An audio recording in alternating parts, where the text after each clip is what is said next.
réew mi bañ naa dootuñu nangu kenn noon ñu réew mi bañ naa dee réew mi bañ naa déedéet dootuñu fi nangu buumu jaam réew mi bañ naa dootuñu nangu kenn jaay nu réew mi bañ naa déet réew mi bañ naa déedéet dootuñu fi nangu buumu jaam réew mi bañ naa dootuñu nangu kenn noon ñu réew mi bañ naa déet réew mi bañ naa déedéet dootuñu fi nangu buumu jaam réew mi bañ naa dootuñu nangu kenn jaay nu réew mi bañ naa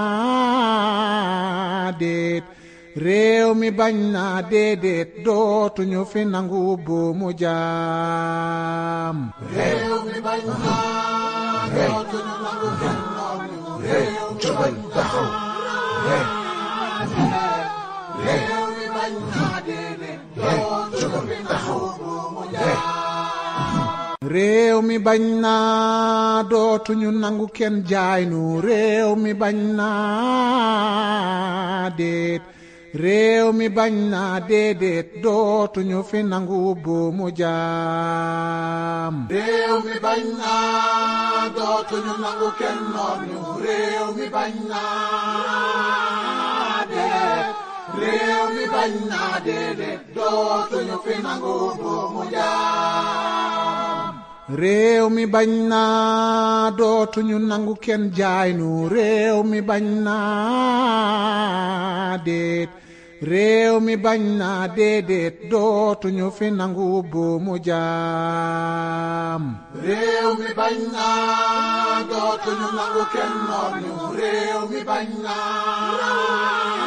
déet réew mi bañ naa déedéet dootuñu fi nangu buumu jaam réew mi bañ naa dootuñu nangu kenn jaay nu réew mi bañ naa déet réew mi bañ naa déedéet dootuñu fi nangu buumu jaam réew mi bañ naa dootuñu nangu kenn noon ñu réew mi bañ taxaw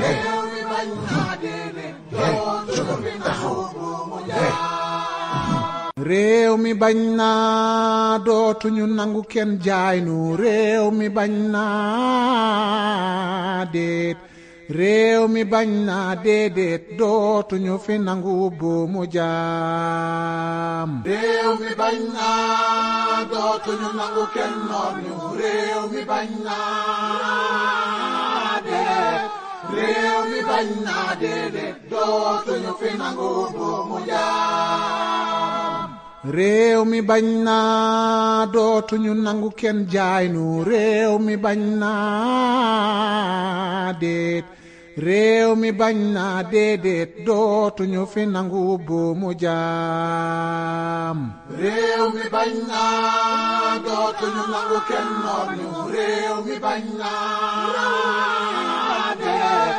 réew mi bañ naa déedéet dootuñu fi nangu buumu jaam réew mi bañ naa dootuñu nangu kenn jaay nu réew mi bañ naa déet réew mi bañ naa déedéet dootuñu fi nangu buumu jaam réew mi bañ naa dootuñu nangu kenn noon ñu réew mi bañ taxaw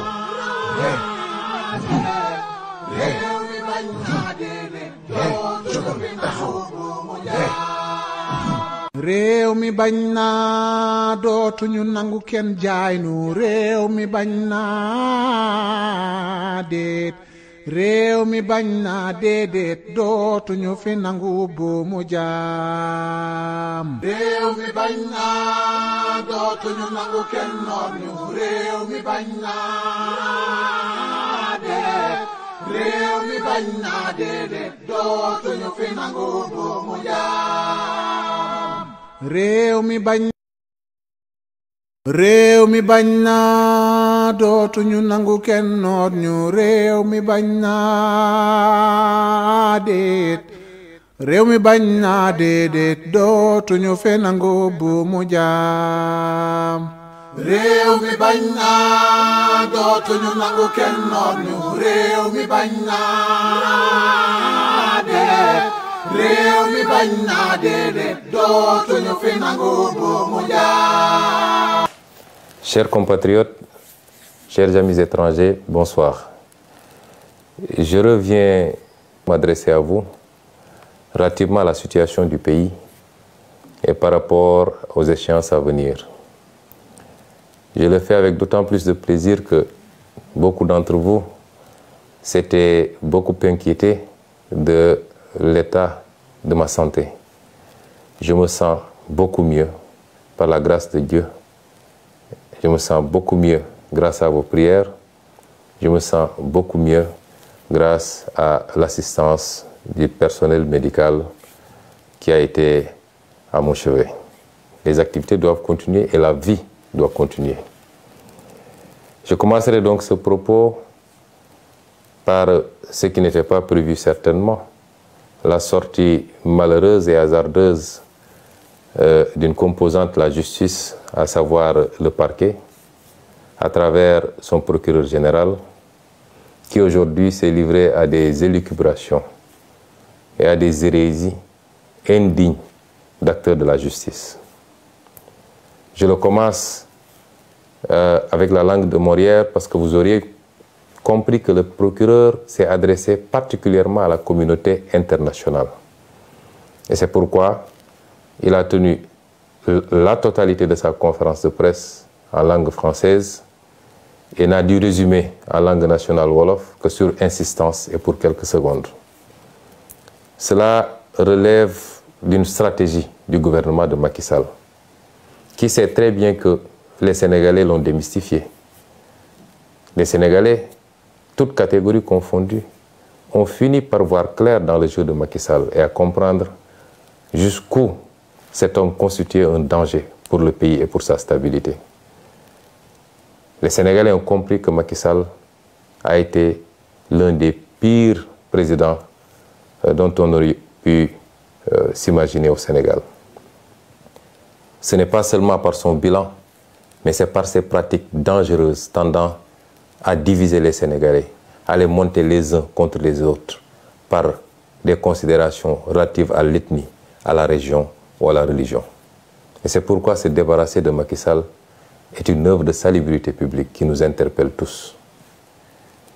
La communication du parquet était donc essentiellement destinée à nos partenaires internationaux, partenaires avec lesquels de plus en plus il nous a été donné de prendre contact ces derniers jours, ces dernières semaines, d'échanger à profondeur et de les amener à comprendre la manipulation de Macky Sall, qui jusqu'à présent avait quasiment le monopole de la communication à l'international et en avait profité pour aller dépeindre son opposition sous des traits de terrorisme, d'opposition aux intérêts étrangers et d'irresponsabilité. Tous les contacts que nous avons eus dernièrement, aussi bien au plan bilatéral qu'au plan multilatéral, ont amené nos partenaires à comprendre que le seul problème du Sénégal s'appelle Macky Sall et son régime, assis et construit autour de la corruption, du népotisme, mais également de la traque des opposants, de toute voix discordante, du recul démocratique. À ces partenaires-là, nous continuons à dire d'observer de très près ce qui se passe au Sénégal et d'avoir à faire un choix, parce que les peuples africains ont grandi, ont mûri. Les peuples africains ne sont plus ceux-là de 1980, encore moins de 1960. Ils comprennent les enjeux du monde, ils s'y collent, ils ont les mêmes aspirations que tous les peuples et ils savent ce qu'ils veulent où ils veulent aller. Mais ils veulent le faire la main dans la main avec tous les partenaires parce que nous sommes dans un monde ouvert. Et c'est pourquoi ce qui se présente aujourd'hui à ces partenaires internationaux, c'est d'avoir à choisir ou être du côté des peuples africains ou alors être du côté d'un petit groupuscule de tenants du pouvoir qui tendent lentement mais sûrement vers des postures de potentats, pour ne pas dire de dictateurs. J'ose espérer que les choix seront éclairés et que tous les amis du Sénégal seront du côté du peuple sénégalais. Le procureur vous a parlé, vous de la communauté internationale. Qu'est-ce qu'il vous a dit? Il a essayé de vous dire qu'il y aurait au Sénégal des terroristes extrêmement graves, extrêmement dangereux, qui étaient sur le point de brûler le pays et d'y mettre le feu et d'y répandre le sang. Ce qui est cocasse dans cette histoire, c'est que comme toute arme, le procureur nous dit que ces terroristes n'avaient qu'une lunette, même pas de fusil, une lunette d'un fusil, et qu'ils étaient en train de faire le tour du monde pour chercher un fusil où monter cette lunette. Il n'y a rien de plus ridicule que ces propos. Le procureur a voulu vous faire croire à un certain nombre de choses sur lesquelles je vais revenir. Mais je vais m'attarder sur la personnalité de ce procureur. Parce que ce procureur est l'illustration parfaite de l'avilissement, du rabaissement de certains magistrats. C'est un monsieur que je connais et qui me connaît, qui est un grand frère, que j'ai connu pendant que j'étais étudiant. Son frère, son petit frère est l'un de mes meilleurs amis. Ce procureur venait me voir ici à la maison, j'allais le voir chez lui. Donc ce n'est pas quelqu'un qui feignera de me méconnaître. Il me connaît extrêmement bien. Et ce procureur, durant tout le temps qu'on s'est connus, on a été un peu partout. On a été même demander la main d'épouse pour des amis ensemble. On a partagé des repas. Ce procureur, que je connais très bien, je le dis encore une fois, durant tout le temps qu'on l'a connu, nous n'ignorions pas ses pédigrés en tant que magistrat. Mais nous considérions que cela relève de sa vie professionnelle et que notre relation était beaucoup plus une relation sur le champ social et on s'en limitait à ça. Et ironie du sort, et comme Macky Sall sait si bien le faire, quand il veut faire le sale boulot, il a tendance à aller chercher des gens qui ont un certain pédigré extrêmement chargé pour leur faire le sale boulot. Et le procureur Bakhoum répond parfaitement, en même temps que l'autre procureur et le procureur auprès du TGI répondent parfaitement à ces descriptions, et ceux qui sont initiés au métier de la justice savent très bien de quoi je parle. Et c'est ce procureur-là qui aujourd'hui s'est livré à cette piètre prestation. Nos amis étrangers devaient même rire sous cap de voir un procureur général parler de manière si laborieuse et de manière si incertaine, sans aucune preuve à mettre sur la table, que des allégations pour essayer de charger d'honnêtes citoyens. Monsieur le procureur a d'abord parlé d'un soi-disant dossier d'empoisonnement ou de tentative d'assassinat me concernant. Mais tous les spécialistes du droit savent qu'un procureur, même s'il devait s'autosaisir, doit au moins entendre le principal concerné avant d'aller entendre d'autres personnes. Jusqu'au moment où je vous parle, le procureur ne m'a jamais entendu. Personne ne m'a jamais convoqué pour me parler de ce dossier. Je n'ai pas déposé de plainte et voilà une justice qui pourtant a un certain nombre de plaintes émanant de moi sur sa table. Je rappellerai au procureur général lui-même qu'il a 3 plaintes au moins sur sa table que j'ai déposées. Une plainte, 2 plaintes contre des avocats et une plainte contre un ancien procureur. Vous avez des plaintes sur votre table que vous ne traitez pas. Et vous vous empressez d'aller convoquer la presse pour raconter des histoires sur un dossier où il n'y a ni plainte ni autosaisine. C'est inédit dans les annales du droit de voir un procureur sur un dossier qui n'existe pas. Il n'y a pas de plainte, il n'y a pas d'autosaisine. Un procureur mobiliser toute la police pour soi-disant entendre des médecins, entendre des citoyens, faire tout un cirque pour aboutir à dire que c'est un pauvre citoyen qui serait à l'origine d'une tentative d'empoisonnement. Ce procureur manque de courage parce que ils ont été arrêtés, le chargé de communication du parti, M. El Malick Ndiaye. Mais c'est moi-même qui ai dit, et je le redis ici, que j'ai été victime d'une tentative d'assassinat de la part de la brigade d'intervention polyvalente, unité d'élite de la police. Je le dis et je le redis. Le monsieur qui nous a aspergé d'un liquide très toxique qui a causer beaucoup de désagréments au niveau ophtalmologique, au niveau respiratoire et au niveau gastrique, ce n'est pas un citoyen ordinaire, c'est un élément de la BIP que moi-même j'ai vu asperger le liquide. Et ce procureur-là n'ose pas poser ce débat-là. Il nous parle de Yargassi. Je voudrais dire aux Sénégalais que M. Yargassi est un petit frère à moi, est un militant du parti, qui est toujours à côté de moi. Si vous avez l'habitude de voir les vidéos, même quand j'embarque à l'aéroport pour aller à Ziguinchor, jusqu'au pied de l'avion, c'est M. Yargassi qui m'accompagne.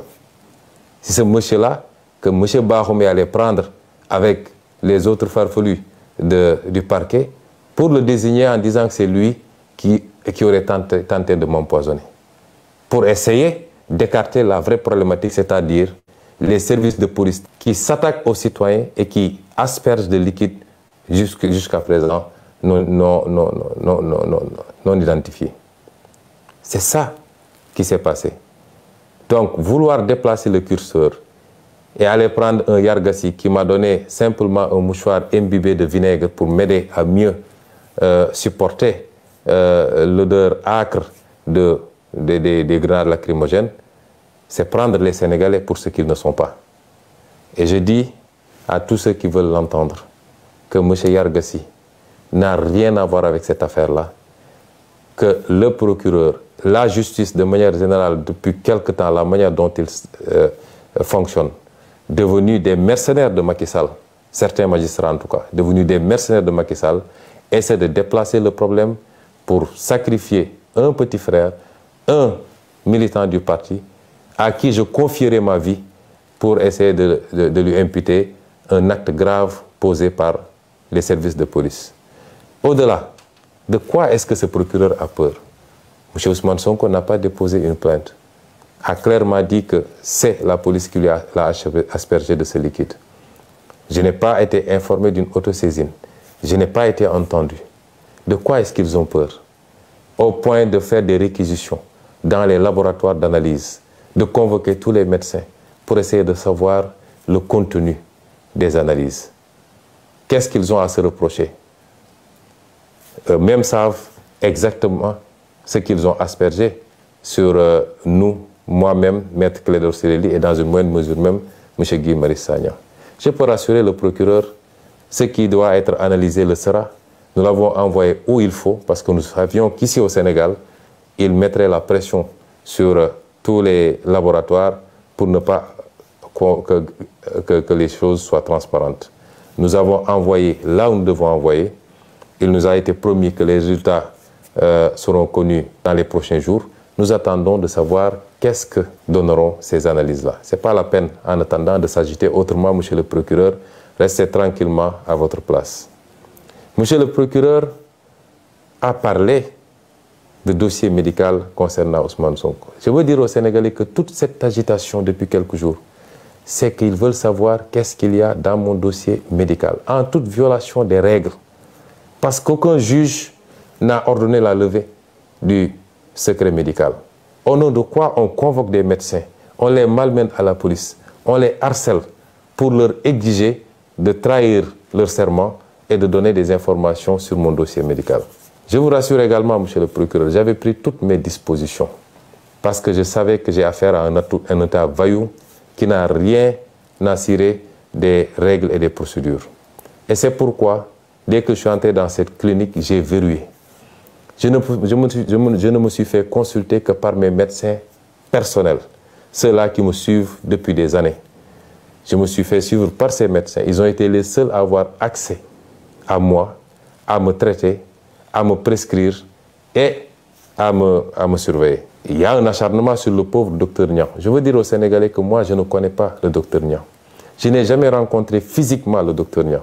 Je lui ai parlé une seule fois au téléphone. C'est un monsieur que je ne connais pas, qu'on veut qualifier de militant de Pastef.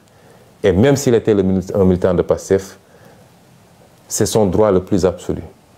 Et on essaie de régler de vieux comptes. Parce que tous les Sénégalais savent que Macky Sall, rancunier comme il est, en veut à ce brave médecin depuis ses sorties sur le Covid-19 et sur la manière dont le matériel médical public était sorti des hôpitaux pour se retrouver sur le marché et vendu à vil prix. depuis lors, tout le monde sait qu'il y a un acharnement sur le docteur Niang et sur sa clinique. Et qu'il leur suffisait d'un prétexte pour essayer de lui nuire. Le docteur Niang ne m'a pas consulté. On ne s'est même pas vu puisqu'il devait partir au Fouta pour des raisons familiales. C'est mes médecins personnels, mon pneumologue, mon ophtalmologue, mon orthopédiste, mon médecin généraliste, eux seuls ont eu accès à moi. Et quand j'en ai terminé, comme je vous le dis, connaissant bien les pratiques de cet État voyou, je n'ai pas laissé mon dossier médical sur place. Et c'est pourquoi je suis étonné d'entendre monsieur le procureur citer un dossier médical. Mon dossier médical est ici avec vous. Je ne l'ai pas laissé là-bas. Tout ce qui a été prescrit est ici parce que je savais qu'ils allaient faire de l'inquisition, parce que ce n'est pas de la perquisition, pour essayer d'avoir accès à mon dossier médical qui relève de ma vie privée et qui ne peut en aucun cas, dans ce cas d'espèce, être à disposition des enquêteurs. S'ils veulent ce dossier médical, ils n'ont qu'à venir le chercher chez moi. Ce dossier, il a cité un dossier H23 00167, évidemment. Le dossier, s'il y a un résidu de dossier, il ne concernera que la partie hôtellerie parce que j'ai séjourné pendant quelques jours. Mais pour tout le reste, le dossier médical est ici, entre mes mains, et ne sera jamais à disposition de cette parodie de justice. Ceci dit, je voudrais rassurer les Sénégalais. Le dossier est suivi comme il doit être suivi. J'ai bénéficié d'un bon traitement de la part de mes médecins. Nous avons envoyé des échantillons là où il fallait, dans plusieurs endroits à l'étranger. Nous attendons les résultats. Et si les résultats concluaient dans tel ou tel sens, si rien n'a été découvert, on vous le dira. Si évidemment c'est des produits toxiques qui ont été découverts, nous vous le dirons également. Mais je maintiens, je signe, je persiste et je réitère à dire que j'ai été victime d'une tentative d'assassinat. Et ce n'était pas la première, parce que rien que le fait de casser la vitre de ma voiture avec des éclats de vitre qui auraient pu me trancher la gorge ou qui auraient pu se retrouver dans mon œil, rien que cela est une tentative flagrante d'assassinat. En tout cas de faire très mal. Et je le réitère, cette tentative émane exclusivement des forces de police. Je le dis, puisqu'il y avait des gendarmes et des policiers sur place, je le dis, celui qui nous a aspergé ce liquide est un élément de la BIP.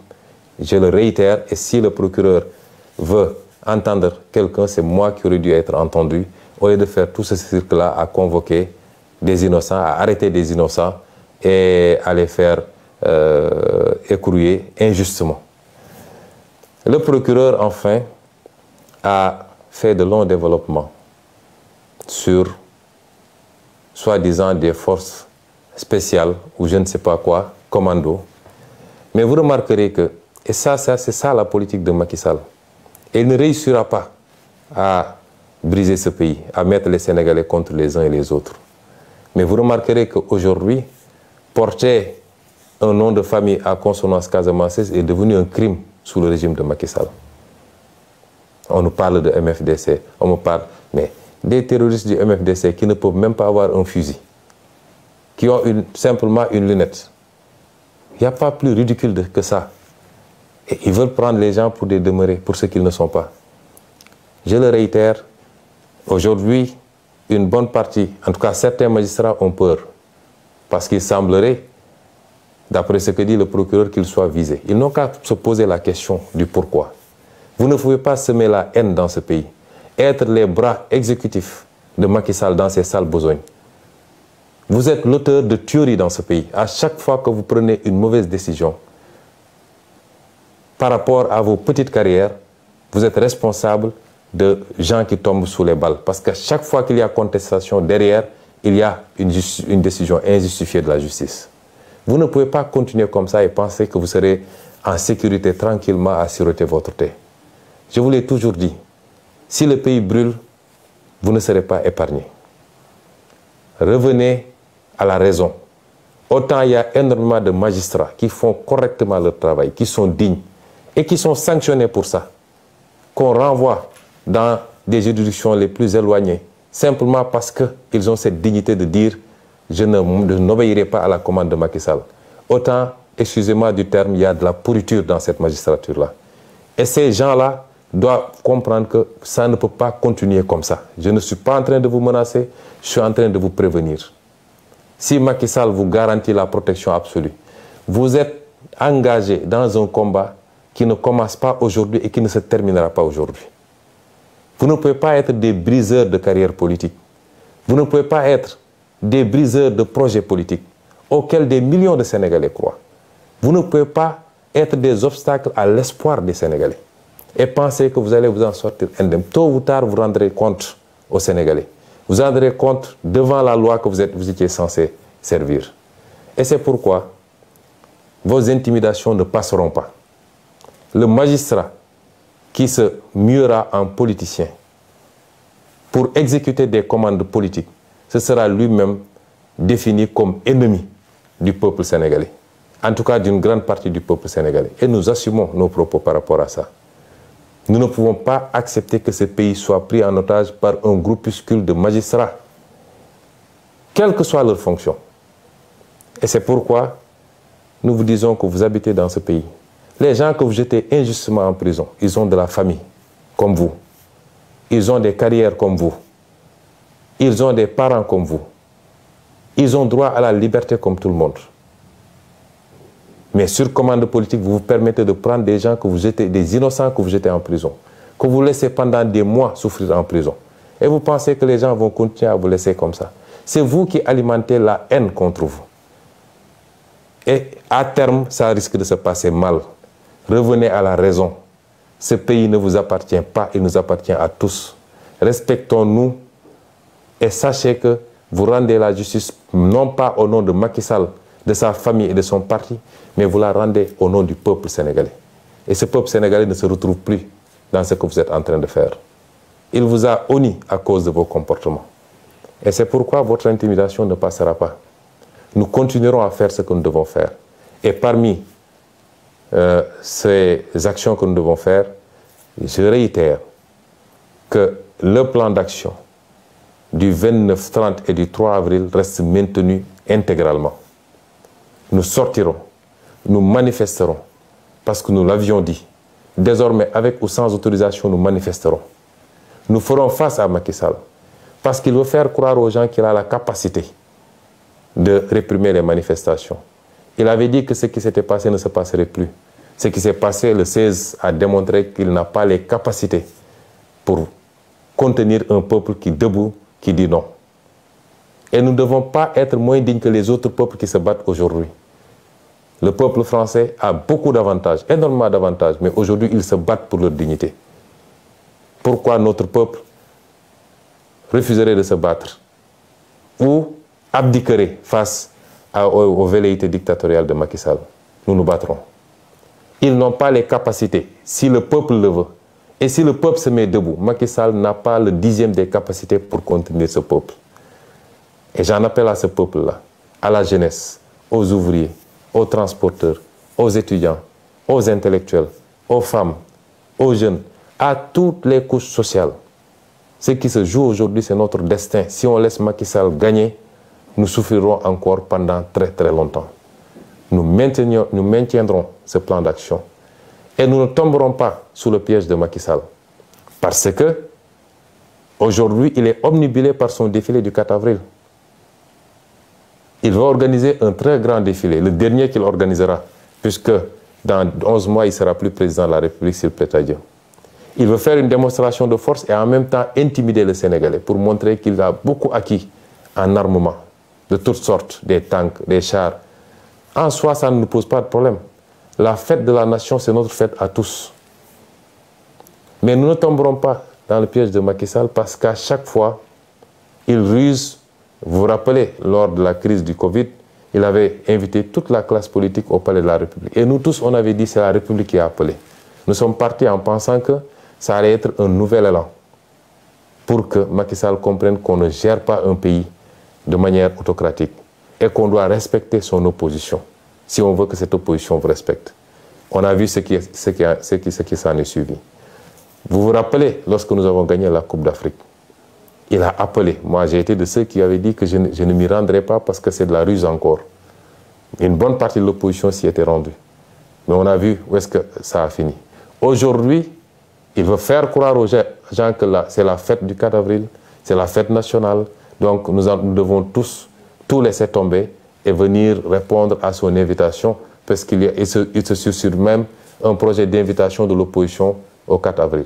Comment pouvez-vous comprendre que Macky Sall emprisonne plus de 300 personnes de nos jeunes, mettent d'autres sous bracelet électronique, d'autres ont été blessés par balle, d'autres ont été tués. Il n'y a même pas une enquête. À ce procureur, justement, je rappelle, où en est-il avec les enquêtes de la disparition de Didier Badji et de son compère? Où est-ce qu'il en est avec l'enquête sur l'assassinat de Maria Massagna? Où est-ce qu'il en est sur l'enquête avec les 14 jeunes exécutés froidement lors des manifestations de mars 2021, etc., etc. Et aujourd'hui, il vient faire une sortie malheureuse pour nous parler d'empoisonnement ou de je ne sais forces spéciales. Et c'est pourquoi nous disons que nous ne tomberons pas dans ce piège-là. Nous continuerons à nous battre et personne ne nous mettra à dos l'armée nationale. L'armée nationale, c'est notre armée, c'est notre fierté à tous. Ils vont sortir avec des arguments pour vous dire « oui, ils veulent manifester le 3 alors que c'est la fête de l'armée ». Il n'en est absolument rien. Macky Sall fait des arrestations le 3, fait des emprisonnements le 3. Nous ne suspendrons pas notre combat le 3. Et donc j'en appelle à tout ce peuple. Les 29, 30 et le 3 avril, nous allons faire des manifestations sur toute l'étendue du territoire national. Et j'appelle les jeunes à se mobiliser davantage, à faire face à la stratégie de la terreur de Macky Sall. Parce qu'il pense qu'avec les emprisonnements, les arrestations préventives, il va vous faire peur. Nous ne sommes pas dans ce schéma-là. Nous sommes conscients tous que nous nous battons pour l'avenir de nos fils et de nos petits-fils et que rien ne nous fera reculer. Donc, mobilisation massive pour ces 3 jours, pour démontrer à la face du monde que la dictature de Macky Sall ne passera pas et qu'en aucun cas, il ne peut gagner ce combat que nous avons initié. Je vous remercie.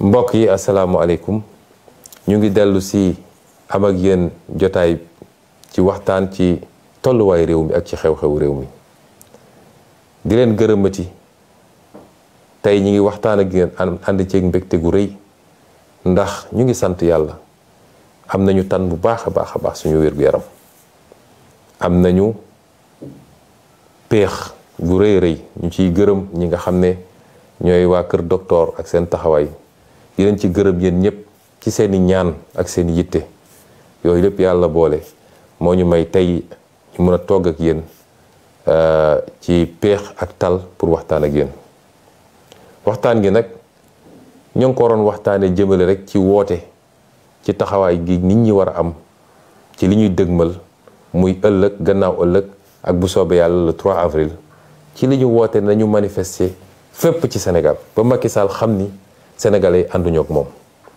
manifester gi nag ñépp ci war a ànd manifester bu ñu jàpp ni manifester yi affaire ndaw ñi kese la wala affaire Pastef kese la déedéet li Macky Sall bëgg bu ko amee kenn ku ne fi nga toog di nga toog matt sa baaraam bu cax la ñu xeex ñun ñëpp ba ànd ba yegg si fii ba Sénégalais yëpp am yaakaar ni lañ doon xaar boobu ba léegi fukki weer ak benn gën saa gudd moo ci des pour ñu mun cee commencé koo liggéey ba ñëpp gis àdduna yëpp gis ni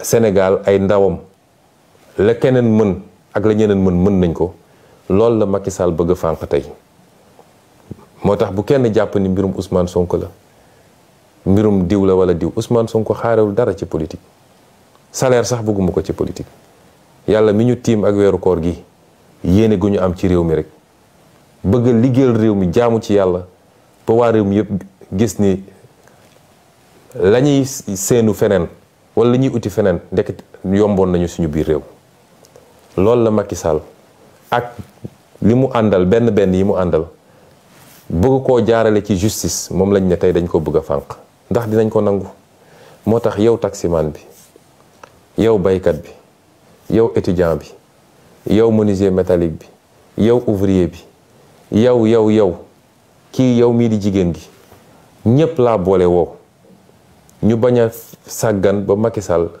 noggatu ak nappaate gi mu nekkee foog ni mun na tiital Sénégalais yi ba kenn dootul ñeme yëngu. loolu bu mu am mucc li ko mën a dindi nag mooy askan wi bis bu xamee dooleem xam mën-mënam xam ni xajul ci kenn, xajul ci Macky Sall, xajul ci police am, xajul ci gendarmerie. gis ngeen tubaab yi la ñoom amuñu ko.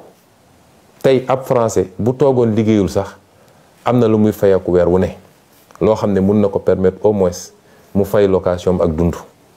te tey ñoom ñi ngi génn di xeex suba ba ngoon jot ñuy xeex yu métti parce que rek dafa am réforme bu ndaw bu ñu bëgg a jàllale pour ne léegi dootuñu retraité 62 ans waaye 64 ans la ñuy retraité. waaye xanaa ñooñu dañoo war a gën a bëgg seen bopp.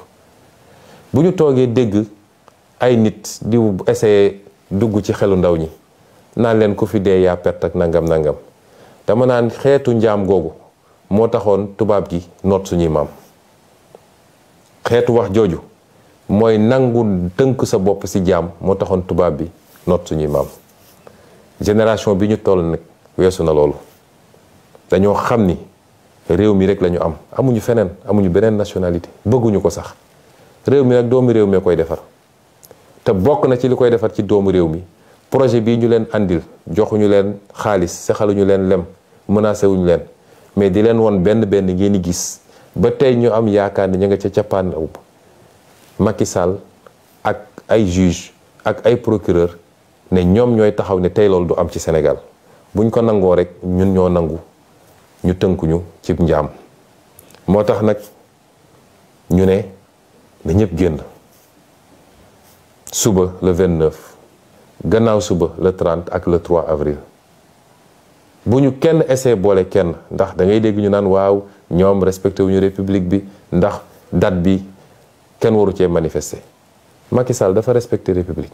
Macky Sall suy tëjaatee daf ci xool luy 3 avril ak luy 4 avril suy dóoraate ak suy dóor nit ñi ay bal daf ciy xool ban bés ñu nekk. dama ne ku mën a xeex na xeex ku mënul xeex na maadu ci li ñuy xeex waaye kenn duñu tënk ci yooyu. ñenn ñi dañ naan waaw 4 avril feetu armée bi la kon weeru ko ñun 4 avril kenn tuddul 4 avril 4 avril suñu 4 avril ñun ñëpp la te armée bi kenn ëppale wuñ ci kenn gënuñoo fonk armée bi ñun dañoo xam lan mooy armée waaye li ñuy xeex bokkut ak loolu te gëm naa ni li ëpp ci armée bi ànd nañu ak ñun ci li ñuy xeex dama gëmmu ko sax dama cee am yaqin. moo tax bu leen kenn dugal ci débat yu amul solo bu ñu deltoo gannaaw rek mooy may nañu Macky Sall fu mu jaare ba faw te kenn dootul noyyi ci biir Sénégal kenn dootul am afiya. looloo tax nag ma ne waxu procureur sax taxu ma woon a jóg waaye procureur dafa wax loo xam ne ay wax yu teguwul ci dëgg la. may wax sénégalais yi nag procureur bi doon wax tey muy baaxum ku ma xam la ma xam ko daanaka sama mag la ndax yàlla dafa def rakkam bu mu bokkal ndey ak baay doon sama xaritu benn bakkan lenke ñu ànd jàngandoo première année ba 4e année université. bu ñu jógewaan université ñëw vacances Thiès këram cité la bi dama fa daan dem toog rakk ji da doon ñëw seet si ma ñu dem ba mu doon affaire u famille. day ñëw fii sama kër daan na fi ñëw daan naa ñëw këram fii à côté. procureur baaxum bi waay juróom bu jigéen feebare ñu entré ko fii Ndakaaru sama jabar moo doon togg añ chaque jour ñu yóbbul ko suñu yaaja ba keroog ni ko yàlla moomee. kon kooku xamantewuma ko su ma waxee nag waxuma ko pour yoole waaye li tax ma wax ko mooy won Sénégalais yi Macky Sall ni mu bonee ci justice su Sénégal ni mu munee jël nit wàcce ko ba ci suuf imma dafa am ay dossiers yu mu téye ci yow doog la fal fi mu la fal nommé la fi mu la nommé ne la li ma bëgg ngay def wala mu am lu mu la dig ci xaalis wala ci alal nga topp li muy def. foofu la justice bi toll du justice bi yëpp nag waaye ñëpp xam nañ ni magistrat yi bañ yëpp tey sonn nañ ci justice bi.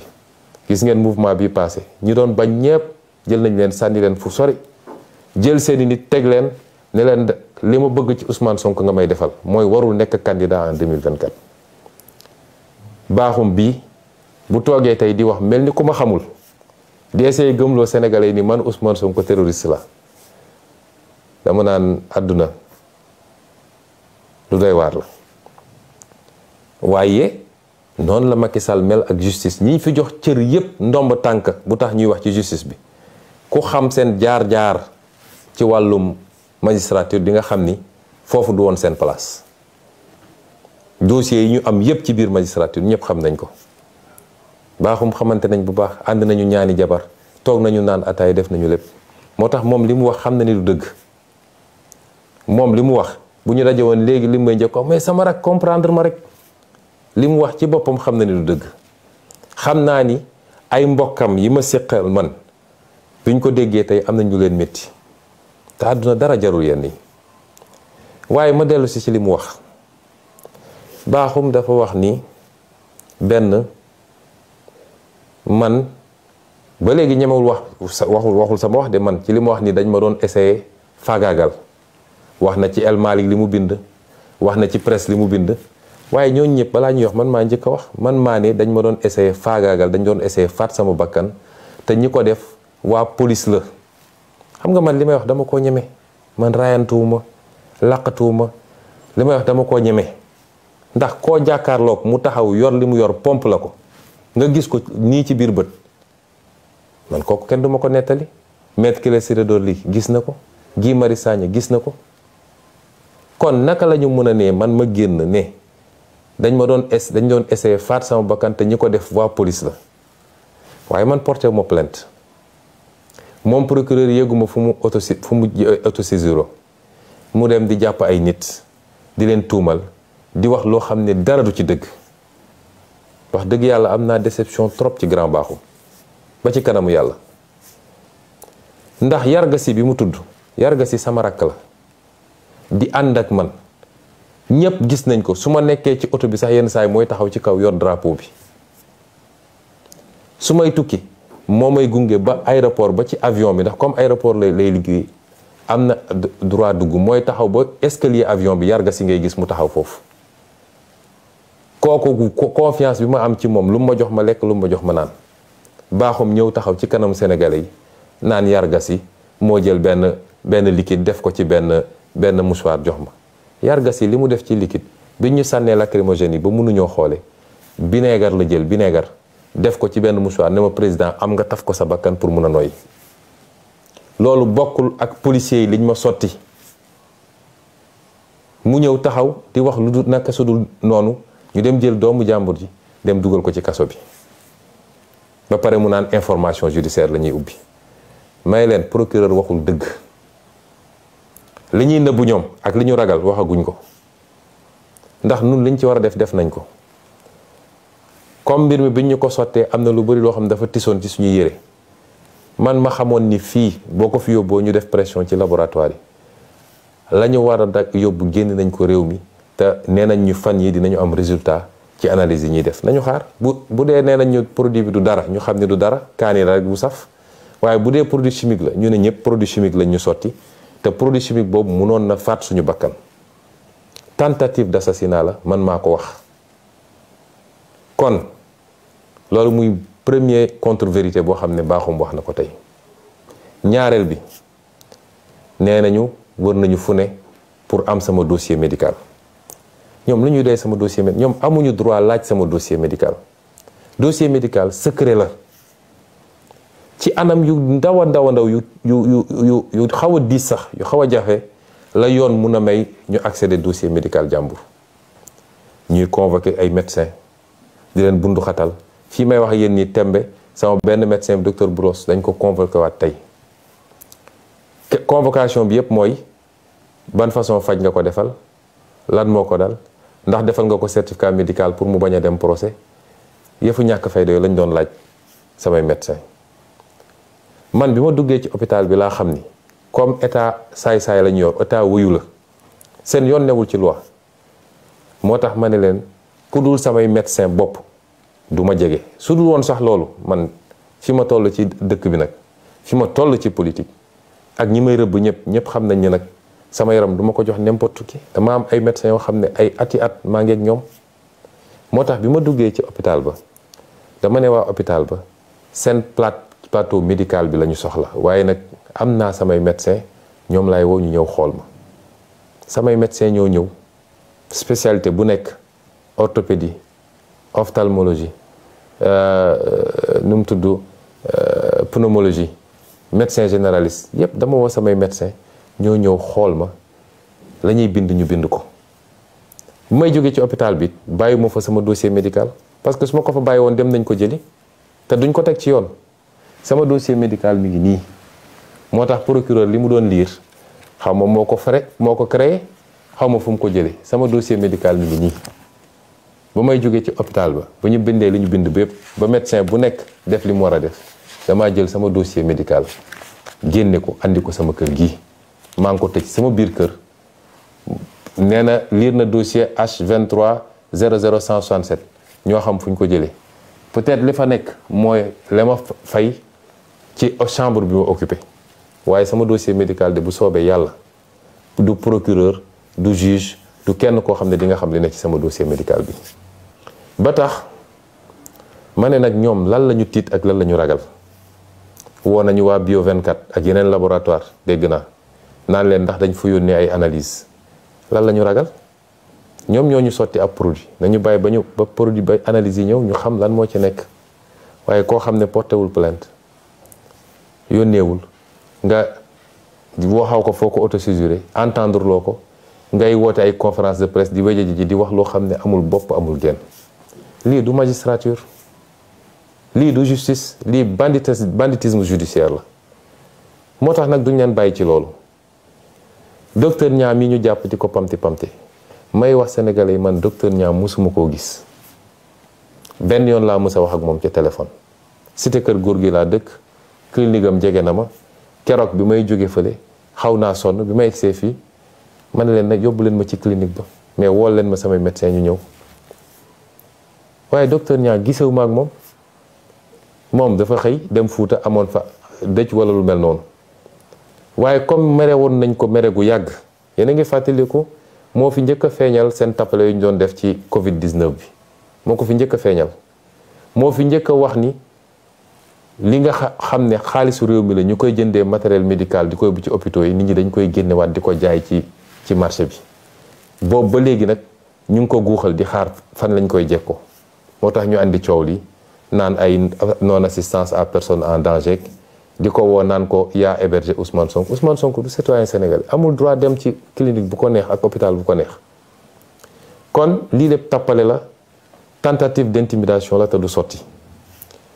waaye procureur dellu si waat na nee na dafa wax ci mbirum ay nit yoo xam ne ay terroristes lañu dañoo fas yéene woon teg ay bomb éclater ay bomb ci Sénégal waaye li gën a yéeme ci mbir mi procureur nee na ñoom de benn lunette rek la ñu yoroon benn genre caméra fetal sax yoruñu ko nee na dañ doon wër di wut ay fetal dem nañu jaww bi ak xawma fan di ut fetal te nee na ay professionnels lañu yoo xam ne ñii MFDC la ñu bokk ñii ay commando la ñu woon yu nekk ci armée bi te ñooñu fetal sax yoruñu ko ñu ne ñooñu ñoo waroon taal réew mi xam nga tappale weesuwul loolu waaye li ma bëgg a waxtaan ak sénégalais yi Macky Sall li mu bëgg du ko am ndax féewale sénégalais yi ci wàllu weesoo bi mu nekkee président ba léegi ci loolu la nekk seetlu ngeen ni li ëpp ñu jàpp lañ leen jàppee mooy seen sant méngoo na ak santu Joola wala santu Casamance tey Sénégal ku fi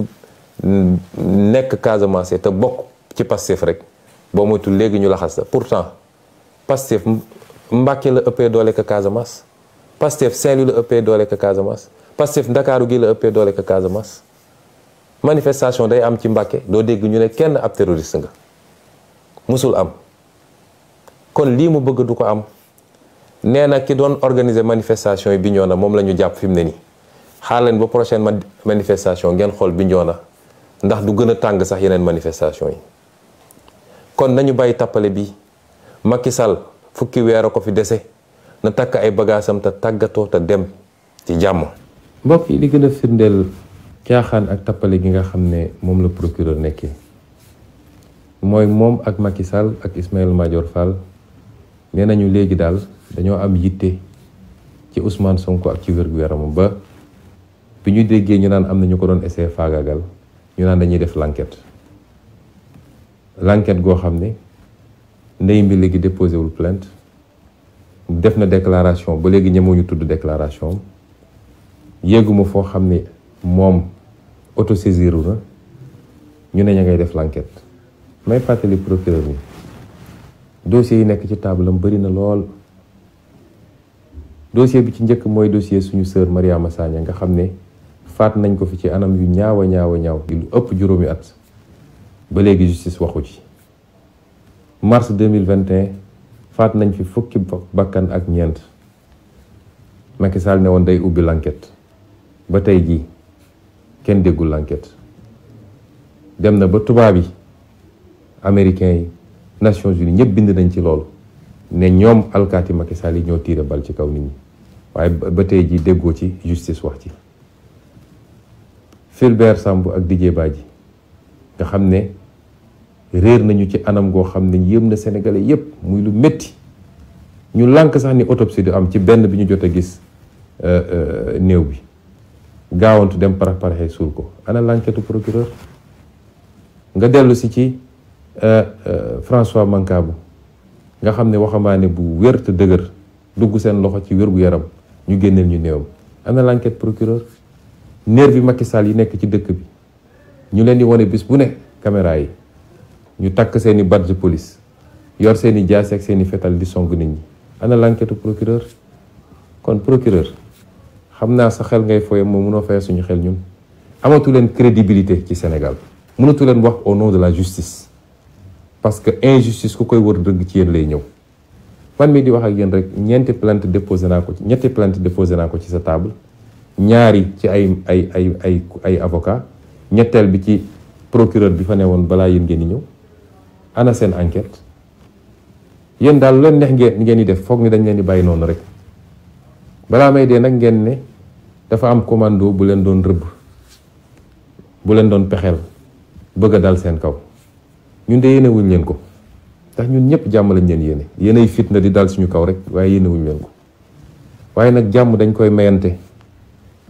nu ngeen doon ay magistrat ay nit dong ngeen donc lu ngeen def ci keneen mu métti ci moom bu ñu leen ko defee mu métti ci yéen dama ne doomu jàmbur yi ngeen di jàpp tegu leen ko fenn dul bëgg lu neex Macky Sall di leen tëj ci kaso yi di leen takkal ay bracelet électronique ab yi ngeen di def chaque jour foog ngeen ni loolu mun ngeen ci dëkk ba pare mucc ci mënul ne dossiers yi ñu leen di monteloo fu askan wi amee yaakaar ci projet politique ak projet de société ñu jël ñeenti magistrat ne leen yéenay dakkal loolu foog ngeen loolu mun ngeen ci dëkk ba pare mucc ci vous mettre contre la volonté d'un peuple tout entier pour plaire à Macky Sall ba pare jàpp ni loolu mun ngeen ci mucc ñi leen di nax ne leen mun nañ leen assurer protection dañ leen di nax rek de ndax xeex bii peuple bi di xeex du xeexu benn fan du xeexu benn weer te ñun ak yéen ñoo nekk fii biir Sénégal menacé wu ma kenn nag waaye dama leen di dànkaafu ngeen xam ni tooñ baaxul loraange baaxul dañ leen ce peuple sénégalais moo leen di fay pour ngeen atte te ngeen ragal ci yàlla xool ci peuple boobu su ngeen solee nag seen malaanu politicien dem toog di jaamu Macky Sall di ko defal li mu bëgg dina am fu muy toll bis bu réew mi yëngoo dina dal seen kaw yéen it te it Sénégal yi sonn nañu te fitna yi fiy juddu yépp depuis les années 90 ba léegi fitna yi fiy juddu yépp ci wàllu politique loxo magistrat mi ngi ci gannaaw ci décision boo xam ne ki koy jël leer na ko bi mu koy jël ni décision bi waru koo jël mu jël ko dem toog jàpp njàmburam foog ni nit ñi mun nañoo continuer muñ loolu. procureur comme politicien la ni Macky Sall di politiquer mooy bi ñu commencé ba léegi ñu ngi xool nu ñuy def ba jaxase Pastef ak kilifa diine yi waaye gis nañ ni lajj nañu lajj bu doy waar ndax tey foo dem ci foyer religieux yi bu élection jotee man coalition bi ñuy bokk moo koy gagné li ci feeñ ci élection législative yi weesu wane na ko du Touba du Tivaouane du Kaolack du feneen ak feneen waaye comme politicien la dañ koy waxloo ñu ne ko demal ne dafa am ay xale yu doon waaj a def ay attentat pour dal ci kaw ay kilifa diine mën naa giñ ci weeru koor gi ñu nekk nii ni procureur waxul dëgg moom ci boppam xamul ñoo xam na ne waxul dëgg moo tax ñii dañoo dangereux ci réew mi ndax nee naa leen Macky Sall li gën a sensible ci ay nit lay fooye mooy bëgg a jaxase nit ñi ci wàllum diine wàllum waaso wàllum xeet wàllum région mooy li gën a danger te loolu dara waral ko lu dul bëgg a toog ci nguur rek may feddali sénégalais ni procureur baaxul ak ni ma ko xamee moom xam na ni moo tax xale yi gis naa bi muy wax ñuy commenté naan ko yow bu yóbba mun ngaa dem naan ndox ndax wóoroo moom ci boppam digganteem ak boroom xam na ni waxul dëgg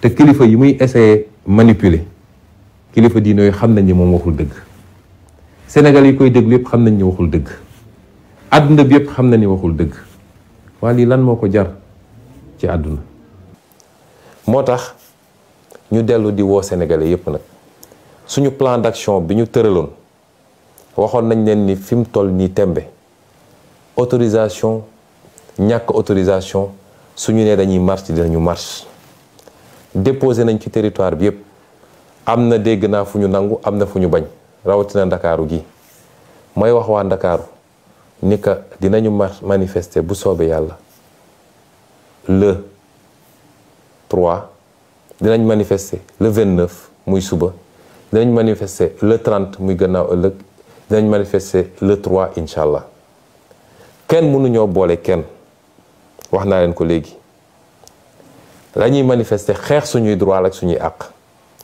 Macky Sall li ko tere nelaw fi mu ne nii mooy défilé 4 avril bëgg na ñépp ne cel ba moom mun a def défilé bu rëy a rëy te lim ci jublu mooy gën a nappaat sénégalais won leen ni jënd naa ay ngannaay yu bëri ay chars de combat ay mété ay lëli défilé ba kenn ëppale wuñ si ndax fête de la nation ñun ci nation bi lañu bokk waaye calendrier Macky Sall du yóbbu suñu calendrier man mii dañ maa convoqué gannaaw suba ci tribunal calendrier bi changé wuñu ko pourquoi ñun ñuy changé suñu calendrier ci leneen ak leneen moo tax ma ne nit ñi bu ñu sàggan ba Macky Sall am li mu bëgg na ñëpp génn massivement na affaire yi gën a tar dañu ne manifestation pacifique jàmm la ñu woote am nañu droit génn dox parce que constitution bi moo ko bind bu ko Macky Sall buggee tere nit ñi nag lépp lu am ci loo xam ne dina andi xëccoo dina andi pëccëxoo Macky Sall ak policeam ak gendarmerie ñoo koy andi lii muy def ni nag foog ni mën na fees bëtu nit ñi may dalal si xelu sénégalais yi Macky Sall prison mii mënul arrêté sax 2000 sénégalais yóbbu leen prison fi mu ne nii prison yi fees na lii mu jël jamono ji naan ay bracelet électronique di ko testé ci waa Pastef yi te li ciy jubloo waayam tam mooy fexe ba wane isolé na Pastef may wax ni mënoo fexe ba isolé Pastef ndax Pastef dafa ànd ak sénégalais yi d'abord dafa ànd ak askanu Sénégal moo porté Pastef ci boppam waaye Pastef dafa ànd ak opposition bi ñu ànd di xeex li ñuy xeex def benn say moo tax mënoo muusa ki waane ba isolé Pastef bugg a gëmloo ni Pastef mooy parti bu violent mooy parti bu fippu déedéet dafa fekk Pastef nga singali moo tax Pastef taxaw jàkkaarloog yow waaye opposition bi yépp ñoo ànd tey fas yéene jeexal nguuru Macky Sall kon lii lañu bëggoon a waxtaan ak yéen ci lu gàtt di wax tamit ni ndaw ñi bu affaire bi dem ba yóbbu leen ba ngeen fàtte dem bindu ji ci liste électorale yi na ñëpp dem bindu ci liste électorale yi na ñëpp dem bindu ci liste électorale yi parce que loolu moo leen di jox ngànnaay gi ngeen di xeexee ba su élection ba ñu mun fa jëlee Macky Sall wala candidat am ba fiy toog ndax moom amul droit nekk candidat ñu duma ko dès le premier tour ñu abal ñu may réew mi jàmm ak afiya ñu defar réew mi may daaneel nag ci dalal xelu ñëpp damay gis léeg-léeg ñu bind ñu naan Sonko dañ ko ñi ko wër ñëpp dañ leen a isolé Sonko wéet na Pastef la ñu bëgg a sonk Pastef kenn mënul ko dara gannaaw yàlla Pastef kenn mënul ko dara gannaaw ma ay at a ngi ni Macky Sall a ngi jéem du tey jii nga xam ne fukki weer moo des ci mandaam la Macky Sall di mënal Pastef lu mu ko mënul woon démb fileeg Ousmane Sonko ngi dund yor bakkan bu soobee yàlla nañu xam ni Pastef kenn mënulu ko dara kon ñu ngi leen di gërëm di leen sant di leen wax ñu gën a yokk taxawaay bi gën a yokk ndëgër laay bi parce que nag xeex bi dañ koy gañe de te gañe nañ ko ba noppi wasalaam. réew mi bañ na dootuñu nangu kenn noot ñu réew mi bañ na déet réew mi bañ na déedéet dootuñu fe nangu bu mu jaam. réew mi bañ na dootuñu nangu kenn noot ñu réew mi bañ na